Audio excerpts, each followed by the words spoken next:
The best way to stay competitive is to move production to Monterrey, Mexico. Without notice, Carrier workers felt body slammed on February the 10th. Punched in the gut, stabbed in the back. What am I gonna do? Their jobs heading to Mexico, where the company has a big operation. My first goal upon getting the assignment was to meet the families impacted and tell their stories. People like T.J. Bray, a married father of two who's worked at the plant for 14 years. That's since graduating from Decatur Central High School. I always thought I was secure and I would be able to retire there. Larry Linville, who's the longest-serving employee at Carrier with 51 years of service, and he feared that he would have to retire from the job he loves. I had planned on just working until my body wouldn't let me work or I died.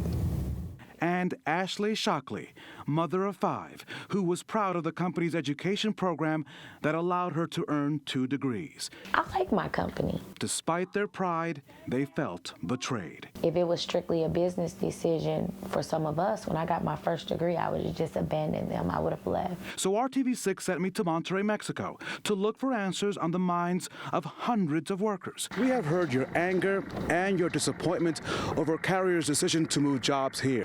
We wanted to see why the jobs were going there. And is the $3 an hour being offered to Mexican workers enough for a Hoosier family to live off in Monterrey? Can I live off the $3 to $6 an hour wage being offered to workers here?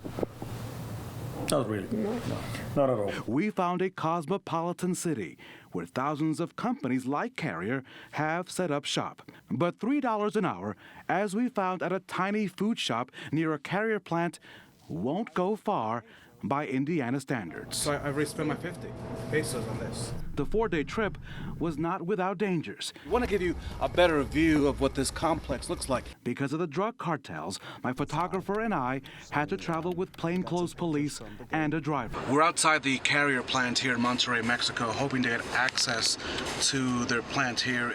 Our cameras only went dark once. Private security at Carrier's plant and local police held us at gunpoint for about an hour while we stood outside. It's a story I did not share with my wife until I got home.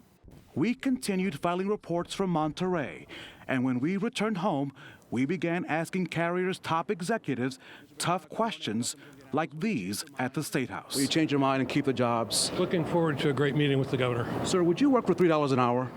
Looking forward to discussing with the governor the transition for our workers. Governor Pence sat down with us and pushed back on a Mexican official remarking on what needs to be done to save jobs. He said that in Indiana we could either cry or we could invest in our people, talent, and schools and science and technology. Indiana doesn't need a lecture from Mexico about how to create jobs.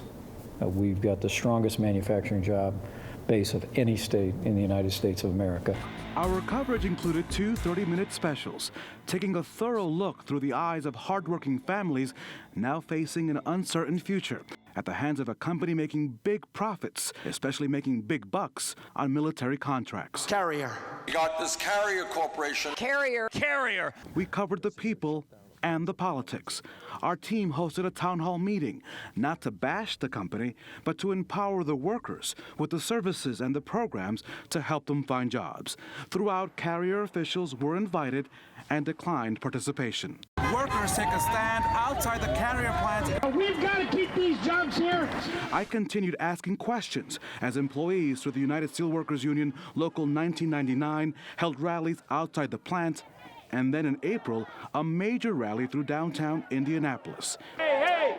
Ho, ho! Corporate greed has got to go! At every turn, we reached out to Carrier to get their response. It appears the company known for producing thousands of furnaces every day could not take the heat from a reporter just asking questions everyone wanted answered.